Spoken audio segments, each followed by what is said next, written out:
नमस्कार दोस्तों, आज हम आपके लिए लेकर आए हैं पशुपतिनाथ के व्रत की कथा। पशुपतिनाथ के व्रत का बड़ा महत्व है। यदि कोई भी व्यक्ति सच्चे मन और पूरी श्रद्धा के साथ पशुपतिनाथ का व्रत करता है और विधि विधान से पूजा करता है तो उसको सभी परेशानियों से मुक्ति मिलती है, उसके सभी पाप धुल जाते हैं तथा मोक्ष की प्राप्ति होती है।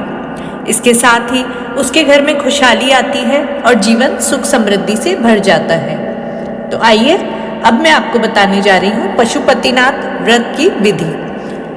आप पशुपतिनाथ व्रत जिस सोमवार से करना प्रारंभ कर रहे हैं उस सोमवार को स्नान करके स्वच्छ वस्त्र धारण कर 5 सोमवार व्रत करने का संकल्प लें। फिर आप अपने आसपास के शिवालय में जाएं। अपनी पूजा की थाली में धूप, दीप, चंदन, लाल चंदन, बिल्वपत्र, पुष्प, फल, जल लेकर जाएं और शिव भगवान का अभिषेक करें। इस थाली को घर आकर ऐसे ही रख दें। जब आप शाम के समय प्रदोष काल में स्वच्छ होकर मंदिर जाएं तो इसी थाली में मीठा प्रसाद और 6 दिए घी के लेकर जाएं।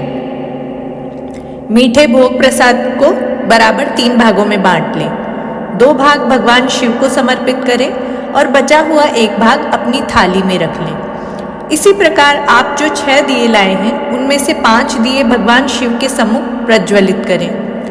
बिना जला बचा हुआ दिया अपनी थाली में रखकर घर वापस ले आएं। इसे घर में प्रवेश होने से पहले अपने घर के मुख्य द्वार के दाहिनी ओर चौखट पर रखकर जला दें। घर में प्रवेश करने के बाद 1 भाग भोग प्रसाद आप ग्रहण करें। इस प्रसाद को किसी और व्यक्ति को न दें। इस व्रत में आप प्रसाद के साथ भोजन भी ग्रहण कर सकते हैं। हो सके तो मीठा भोजन ही करें।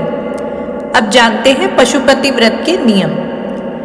जैसा कि शास्त्रों के अनुसार प्रत्येक व्रत अपने कुछ नियम रखता है, वैसे ही इस व्रत के भी कुछ नियम हैं। यह व्रत सोमवार के दिन ही किया जाता है।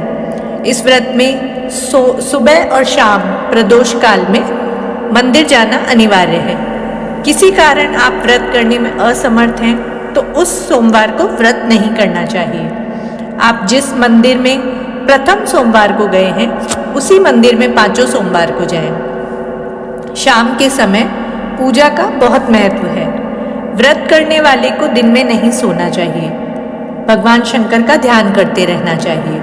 इस व्रत में आप दिन में फलाहार भी कर सकते हैं। यदि आप दोबारा व्रत करना चाहते हैं तो 1 सोमवार को छोड़कर फिर से व्रत प्रारंभ कर सकते हैं।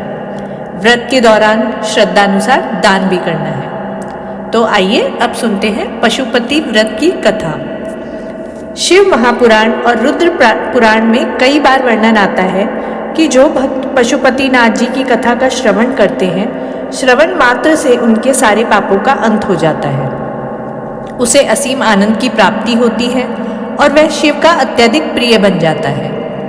एक समय की बात है जब शिव चिंकारा का रूप धारण कर निद्रा ध्यान में मग्न थे। उसी वक्त देवी देवताओं पर भारी आपत्ति आन पड़ी और दानवों और राक्षसों ने 3 लोक में स्वर्ग में त्राही त्राही मचा दी।